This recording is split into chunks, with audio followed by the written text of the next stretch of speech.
제가 지금 마스크를 착용한 상태인데요. 애플워치는 착용하지 않았고요.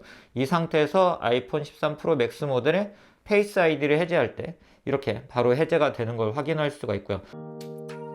안녕하세요. 빠르게 테크 리뷰 테크 소식을 전해드리고 있는 이프입니다. 지난 봄 이벤트를 통해서 애플이 다양한 제품들을 공개를 했죠. 그리고 봄 이벤트가 끝이 나면서 애플의 새로운 OS들의 배포가 이제 곧 시작될 예정입니다. 먼저 RC 버전이 배포가 되었는데요. 바로 iOS 15.4, iPadOS 15.4, macOS 12.3 버전의 RC 버전들이 배포가 되었습니다. RC 버전은 정식 버전이 배포가 되기 전 최종 베타 버전이라고 볼 수 있는데요. 그렇기 때문에 이 버전들을 통해서 여러분들이 아이폰과 아이패드, 맥에서 어떤 변화들을 만나볼 수 있는지 소개를 해드리려고 합니다. 먼저 오늘 영상에선 아이폰과 아이패드에 어떤 변화가 있는지 소개를 해드리고요. 다음 영상에선 제가 맥에 적용이 된 유니버셜 컨트롤 기능을 좀 더 자세히 소개를 해드리도록 하겠습니다. 먼저 아이폰의 변화부터 살펴보도록 하죠. 저는 지금 iOS 15.4 RC 버전을 사용을 하고 있고요. 이런 iOS 15.4 정식 버전은 다음 주 수요일 새벽 2시경에 업데이트가 될 예정이기 때문에 정식 버전을 기다리시는 분들은 다음 주 수요일 2시경에 업데이트를 해서 만나보실 수 있습니다. 이번 iOS 15.4 버전을 기다리신 분들이 정말 많은데요. 그 이유는 마스크를 쓴 상태에서 페이스 아이디를 사용할 수 있는 기능이 바로 이번 iOS 15.4 버전에 적용이 되었기 때문입니다. 제가 지난 개발자 베타 버전부터 iOS 15.4 버전을 꾸준히 사용을 하고 있는데요. 마스크를 쓴 상태에서 이 페이스 아이디 카메라를 주시를 해주면 일단 이 기능을 사용하기 위해서는 바라봐야 되기 때문에 주식을 해주면 잘 인식이 되고, 이렇게 잠금 해제를 할 때는 물론이고 앱을 다운로드 받을 때 또는 인증 등을 할 때도 잘 사용을 하고 있습니다. 이 기능을 사용하기 위해서는 설정을 해주셔야 되는데요. iOS 15.4 버전으로 업데이트를 하시면 설정 장면이 있기 때문에 그 설정 화면에서 설정을 해주실 수도 있고요. 보안 메뉴, 설정에서 보안 메뉴로 들어가서 설정을 하시는 것도 가능합니다. 여기서 유의하셔야 되는 게 이 아래에 있는 문구라고 할 수 있습니다. 페이스 아이디를 사용하려면 아이폰을 주시를 하고 있어야 됩니다. 즉 아이폰의 이 트루뎁스 카메라 부분을 바라보셔야 페이스 아이디 인증을 하실 수가 있으세요. iOS 15.4 베타 버전을 설치를 했는데 인식이 잘 안 돼요 라고 이야기를 하시는 분들도 있는데요. 자, 이 카메라 부분을 주시를 하셔야 된다는 것 꼭 알아두시고 이 기능을 사용하시는 게 좋을 것 같습니다. 제가 지금 마스크를 착용한 상태인데요. 애플워치는 착용하지 않았고요. 이 상태에서 아이폰 13 프로 맥스 모델의 페이스 아이디를 해제할 때 이렇게 바로 해제가 되는 걸 확인할 수가 있고요. 처음에 검정색 마스크는 잘 안 된다 그런 분들도 있으셨는데, 지금 보면 제가 이렇게 검정색 마스크를 착용한 상태에서도 해제가 잘 되는 걸 확인할 수 있었습니다. 그리고 안경 추가라는 옵션이 이번에 생겼죠. 자, 보시는 것처럼 마스크를 쓴 상태에서 페이스 아이디를 가장 효과적으로 이용하려면 페이스 아이디를 설정할 때 사용자가 주로 착용하는 안경을 하나씩 인식하는 게 좋다고 되어 있습니다. 그렇기 때문에 안경을 쓰시는 분들은 여기서 이렇게 추가를 해서 사용하시면 좀 더 정확하게 인식을 해서 사용하실 수 있습니다. 이번에 아이폰 13의 그린 색상이 추가가 되었고 아이폰 13 프로와 프로 맥스 모델의 알파인 그린 색상이 추가가 되었죠. 이러한 그린 색상에 어울리는 배경화면들을 설정을 하실 수 있습니다. 저도 보시는 것처럼 이렇게 알파인 그린 색상에 맞춰서 배경화면을 변경을 해둔 상태고요. 제가 그린 색상은 아이폰 SE 3세대 모델과 함께 만나보고 여러분들께 후기도 전해드리도록 하겠습니다. 색상이 참 예쁜 것 같아요. 그렇기 때문에 다른 분들도 사용을 해보시면 좋을 것 같네요. 그리고 확대기에 새로운 기능이 추가가 되었는데, 이 확대기 같은 경우는 이렇게 물체등을 확대를 해서 보고 싶을 때 사용할 수 있는 기능인데요. 아이폰 13 프로와 프로 맥스 모델을 사용하시는 분들은 여기서 카메라를 접사 카메라로 변경을 해서 접사 모드를 설정해서 사용하실 수 있습니다. 자, 확대를 한번 해볼까요? 자, 다르죠? 자동으로 했을 땐 이런 느낌이에요. 자, 좀 다르죠?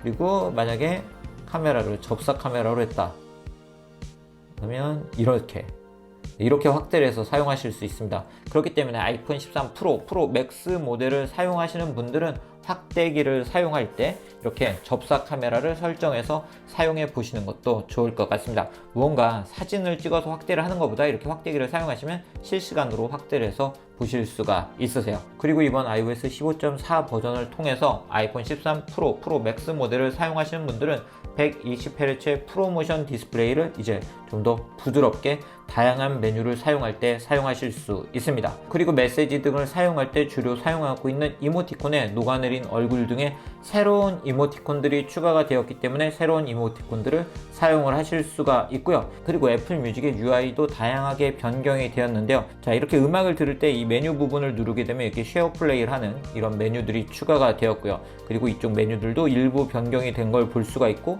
이 상단에 있는 메뉴를 눌렀을 때도 일부 메뉴들이 변경이 된 걸 확인할 수 있었습니다. 그렇기 때문에 애플 뮤직을 사용하시는 분들은 쉐어 플레이 기능 등을 사용할 때 좀 더 편하게 사용을 하실 수 있습니다.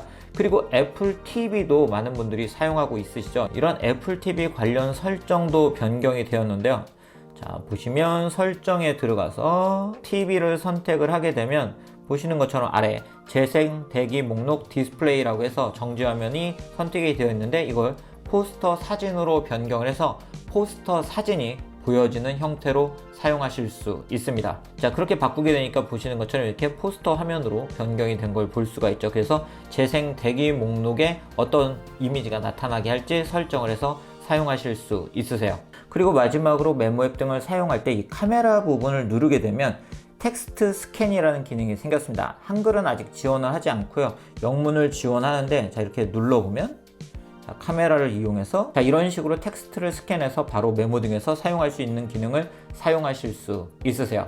자, 두 번째로 아이패드에 어떤 변화가 있는지 소개를 해드리도록 하겠습니다. 이번 아이패드 OS 15.4 버전에 적용된 가장 큰 변화는 한글 손글씨를 디지털 텍스트로 변경할 수 있는 기능이 추가가 되었다는 점입니다. 스크리블 기능이라고 할 수 있는데요. 이 기능은 기존의 영문 등에선 사용할 수 있었지만 한글은 지원하지 않았는데요. 이제는 한글도 지원하기 때문에 여러분들이 메모장 등의 메모를 할 때도 한글 손글씨를 디지털 텍스트로 변환해서 사용하실 수가 있고요. 다양한 앱, 검색 등 다양한 부분에서 이 기능을 사용하실 수 있습니다. 태극기다 쓰면 디지털 텍스트로 변경이 되는 걸 볼 수가 있죠.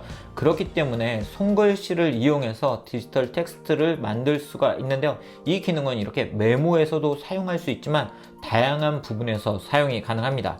예를 들어 아이패드에서 검색을 할 때도 이런 식으로 사용을 하실 수가 있고요. 이렇게 앱 등을 찾을 때도 사용하실 수가 있고, 이걸 바탕으로 뭐 인터넷 서핑 등을 할 때도 검색을 하실 수가 있고, 이런 식으로 입력해서도 사용을 하실 수가 있으세요. 그렇기 때문에 이 스크리블 기능은 매우 다양하게 사용을 할 수가 있고, 이렇게 한글을 지원하기 때문에 이제 이 스크리블 기능을 사용하시는 분들이 더 많아지지 않을까 싶습니다. 그리고 이번 업데이트를 통해서 아이패드에 고정 위치 음량 제어라는 옵션이 생겼는데요. 설정에서 사운드, 고정 위치 음량 제어 옵션을 켜게 되면 이 볼륨 버튼을 하나는 볼륨 업, 하나는 볼륨 다운으로 그대로 사용하실 수도 있고요. 만약 이걸 끄게 되면 지금 왼쪽에 있는 버튼이 볼륨 다운이고 오른쪽이 볼륨 업인데, 이걸 방향을 바꾸게 되면 아까 볼륨 다운이었던 버튼이 볼륨 업으로 변경이 되게 되고요. 다시 이렇게 볼륨 버튼이 아래로 왔을 때는 오른쪽에 있는 버튼이 볼륨 업으로 변경이 되게 되고, 이런 식으로 방향에 따라서 볼륨 버튼을 변경해 가면서 적용되게 사용할 수 있기 때문에 유저분들이 이건 볼륨 업이야, 이게 볼륨 다운이야 알 필요 없이 사용하실 수가 있고, 만약에 그런 게 싫다 하시는 분들은 여기서 고정을 해 두시면 하나의 버튼은 무조건 볼륨 업, 하나는 무조건 볼륨 다운으로 사용하실 수 있습니다. 네, 오늘 이렇게 iOS 15.4, 아이패드 OS 15.4 버전을 통해서 우리가 사용하고 있는 아이폰, 아이패드 등이 어떻게 달라졌는지 소개를 해드렸습니다. 제가 소개해드린 버전은 RC 버전을 기반으로 소개를 해드렸고요.